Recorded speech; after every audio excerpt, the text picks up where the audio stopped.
Hi everybody, it's Margie from Bubbles and Fairy Tales, and I'm here with a quick book haul, part 2 for May.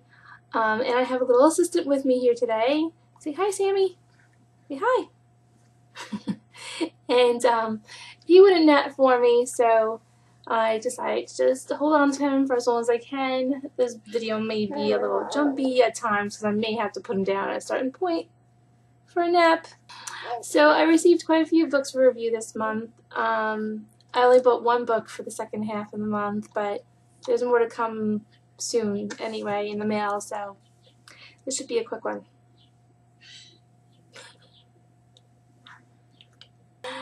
One of the first books that I received for review came from Bloomsbury. It's called My Best Friend Maybe by Kayla Carter. This book is actually being released on Tuesday, June 3rd. This has turned into one of my most highly anticipated contemporaries for the summer. It's about a girl named Colette, and she loses her best friend Sadie right before they start high school. Sadie just out of nowhere just dumps her and wants nothing to do with her. So she goes through high school pretty lonely by herself, and right after graduation, Sadie contacts her and says, I need my best friend back, and my family is going on vacation to Greece, and I need you to be there, I need you to come with me. So Colette decides to give her the benefit of the doubt. She doesn't exactly forgive her, but she decides to go and take her chances. And while they're, through having a little bit of fun and stuff, stuff happens, and things start to surface, and the truth comes out. On the back it says a beautiful and multi-layered story of friendship, romance, and sexuality. So I'm really looking forward to this, and I adore the cover. The cover is just gorgeous, so can't wait to read this. I'm hoping to get into it this week so I can post my review up really soon. Next book that I received a review is actually for a tour I'm doing with Kismet Book Tours. It's called Uncle John's Bathroom Reader for Kids Only, and the cover is just super hilarious. And this is actually the collectible hardback edition, so I'm so grateful that they sent this. My kids are dying to get their hands on this.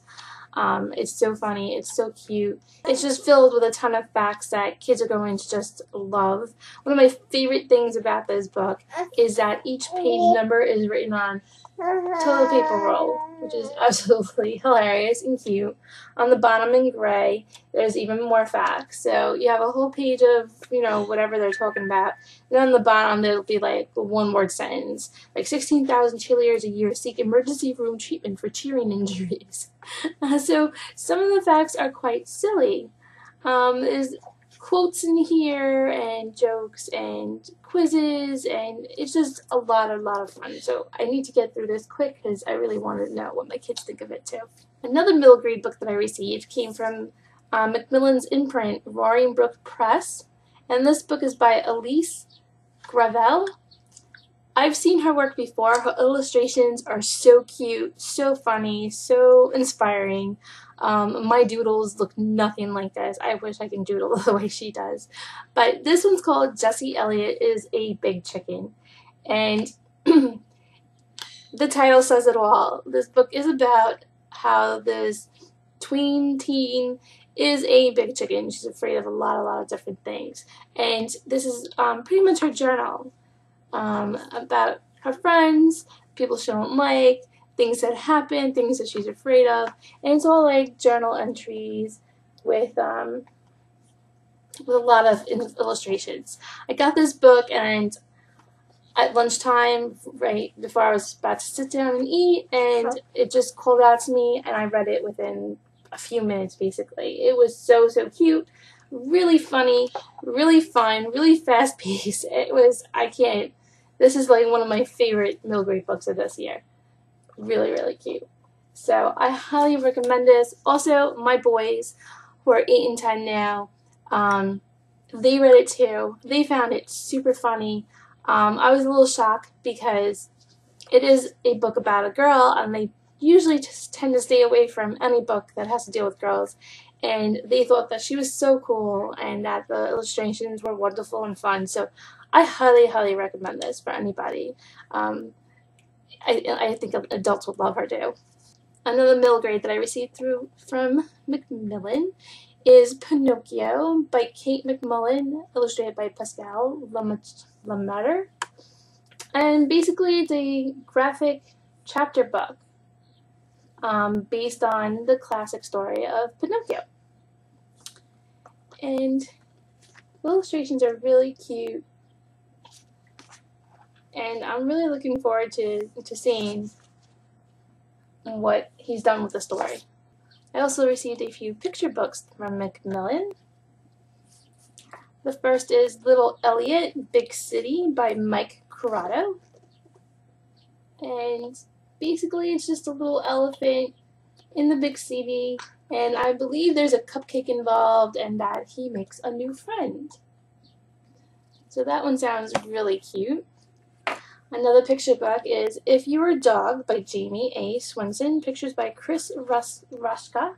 Another picture book is called 10 Rules of Being a Superhero by Deb Pauletti. And I adore Deb Pauletti's books. So, and the cover to this is just so cute. And then the last book that I received is called Frankensteins Fright Before Christmas by Ludwurst the Monster. And the cover just says it all. It is absolutely adorable. Another YA book that I received from Macmillan is called Adrenaline Crush by Lori Boyle Compton. Now, I adore Lori Boyle Compton. I adore her as an author. I adore her as a person. She's actually a local author, so I've gotten to meet her 1 or 2 times. And I will always pick up her books no matter what. She writes great, fun contemporaries, that are usually fast-paced and quite realistic. So I highly recommend this just because it's her, but I can't wait to read it. I love the colors of the book cover too. And then I received this really cool package from Macmillan for another YA book. I've never received any cool packages before, so this one was quite a surprise. This was what was inside the box. It says, Worlds Collide, Magic Reigns, Love Burns. On the back it says, I remember what I must do even if it makes me the villain of my own story. And it pops open. And it says Trial by Fire by Josephine Angelini. The cover, I love the cover. Absolutely love the cover. And then there's the ARC. And this is due to be released in September. Then inside the ARC is a bookmark and this letter. And usually when you get a letter, it's usually from the editor, or it's usually from a letter from the editor. This letter is actually directly from the author herself. So basically she goes on to explain the trilogy that she's written, the World Walker Trilogy, and it's about witches and parallel universes. That's all I needed to know. It's been a really long time since I've read a good witch book. This sounds like it has so much world building involved. It says that the author grew up right where the Salem witch trials happened, and she's always been mesmerized by everything that happened. She's been in the woods plenty of times where the witch caves are and things like that, and that was her inspiration for the World Walker Trilogy. There's no black cats or broomsticks involved in this. The magical system she's created is not a hocus pocus kind of magic. It's based on string theory and the power source that runs the cities and fuels armies. It's real, for lack of a better word, and this magic is exclusively wielded mostly by women, which just blew my mind right there, because that just sounds completely awesome. So it's fast-paced, twisty plot, tons of action, and a smoking hot love story, and I can definitely use one of those right now. So Trial by Fire, I cannot wait to read this. Again, it's coming out in September, so I need to read this soon. And then the last book that I got for May is one that I purchased myself, and it's the 3rd book in the trilogy, Dreams of Gods and Monsters by Laini Taylor. This was the exclusive B&N edition from Barnes & Noble, and it came with this signed art print in it. I thought the book came signed too. Unfortunately, it doesn't. Just our print that's slipped in there came signed, but that's okay. I forgive them. I really thought the book was signed too.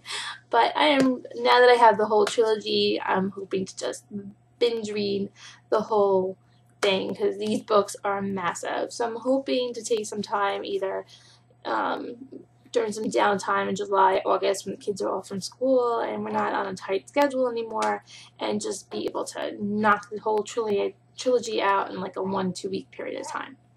And that's all the physical books that I received in May. Unfortunately, my videos are long enough. I never really put my ebooks on here, but when I post my book hauls on my blog, I do list my ebooks usually separately, the ones that I receive for review or that I buy. So if you're curious about ebooks at any time, just stop by the blog. Also on the blog, I get my blog got a new makeover. You have to come and check it out and let me know what you think. So thanks so much for watching, and I'll see you in a little bit because I do have a BEA recap and BEA book haul to show you.